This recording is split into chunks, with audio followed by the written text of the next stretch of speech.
16 साल से कम उम्र के बच्चों की कोचिंग बंद, आदेश नहीं मानने पर 1 लाख का जुर्माना। गाइडलाइन जारी दिशा निर्देश में कहा गया है कि कोई भी कोचिंग संस्थान स्नातक से कम योग्यता वाले शिक्षकों को नियुक्त नहीं करेगा। कोचिंग संस्थान विद्यार्थियों के नामांकन के लिए माता पिता को भ्रामक वादे या रैंक या अच्छे अंक की गारंटी नहीं दे सकते हैं। शिक्षा मंत्रालय द्वारा घोषित नए दिशा निर्देश के मुताबिक कोचिंग संस्थान 16 से कम उम्र के विद्यार्थियों को अपने यहाँ दाखिल नहीं कर सकेंगे और अच्छे नंबर या रैंक दिलाने की गारंटी जैसे भ्रामक वादे भी नहीं कर सकेंगे। कोचिंग संस्थानों को विनियमित करने के लिए दिशा निर्देश एक कानूनी ढांचे की आवश्यकता को पूरा करने और बेतरतीब तरीके से निजी कोचिंग संस्थानों की बढ़ोतरी को रोकने के लिए मंत्रालय ने ये दिशा निर्देश विद्यार्थियों की आत्महत्या के बढ़ते मामलों, आग की घटनाओं, कोचिंग संस्थान में सुविधाओं की कमी के साथ साथ उनके द्वारा अपनाई जाने वाली शिक्षण पद्धतियों के बारे में सरकार को मिली शिकायतों के बाद तैयार किए हैं। दिशा निर्देश में कहा गया है कि कोई भी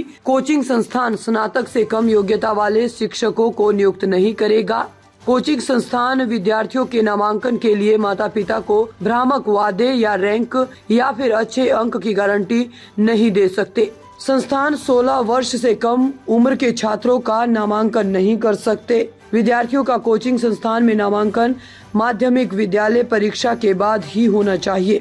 दिशा निर्देश के मुताबिक कोचिंग संस्थान कोचिंग की गुणवत्ता या उसमें दी जाने वाली सुविधाओं या ऐसे कोचिंग संस्थान या उनके संस्थान में पढ़े छात्र द्वारा प्राप्त परिणाम के बारे में प्रत्यक्ष या अप्रत्यक्ष रूप से किसी भी दावे को लेकर कोई भ्रामक विज्ञापन प्रकाशित नहीं कर सकते हैं या प्रकाशित नहीं करवा सकते हैं या प्रकाशन में भाग नहीं ले सकते हैं। कोचिंग संस्थान किसी भी शिक्षक या ऐसे व्यक्ति की सेवाएं नहीं ले सकते हैं जो नैतिक कदाचार से जुड़े किसी भी अपराध के लिए दोषी ठहराया गया हो। कोई भी संस्थान तब तक पंजीकृत नहीं होगा जब तक कि उसके पास इन दिशा निर्देशों की आवश्यकता के अनुसार परामर्श प्रणाली न हो। दिशा निर्देश में कहा गया है कि कोचिंग संस्थानों की एक वेबसाइट होगी जिसमें पढ़ाने वाले शिक्षक की योग्यता, पाठ्यक्रम पूरा होने की अवधि, छात्रावास सुविधाएं और लिए जाने वाले शुल्क का अद्यतन विवरण होगा।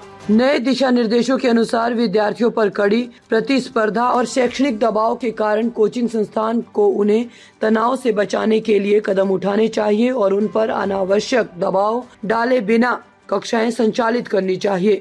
दिशा निर्देश में कहा गया है कि कोचिंग संस्थानों को संकट और तनावपूर्ण स्थिति में छात्रों को सहायता प्रदान करने के लिए तत्काल हस्तक्षेप के लिए एक तंत्र स्थापित करना चाहिए।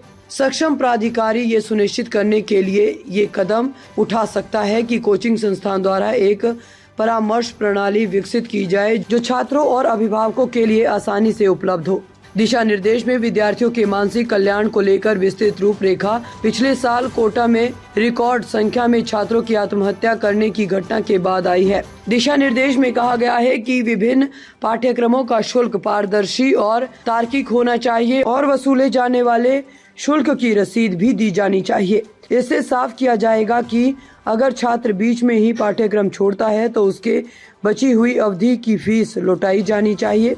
नीति को सशक्त बनाने हेतु केंद्र ने सुझाव दिया है कि कोचिंग संस्थानों पर दिशा निर्देशों का उल्लंघन करने पर 1 लाख रुपए का जुर्माना लगाया जाना चाहिए या अत्यधिक शुल्क वसूलने पर उनका पंजीकरण रद्द किया जाना चाहिए। कोचिंग संस्थानों की उचित निगरानी के लिए सरकार ने दिशा निर्देश के प्रभावी होने के 3 महीनों के भीतर नए और मौजूदा कोचिंग संस्थानों का पंजीकरण करने का प्रस्ताव किया है। दिशा निर्देश के मुताबिक राज्य सरकार कोचिंग संस्थान की गतिविधियों की निगरानी के लिए जिम्मेदार होंगे।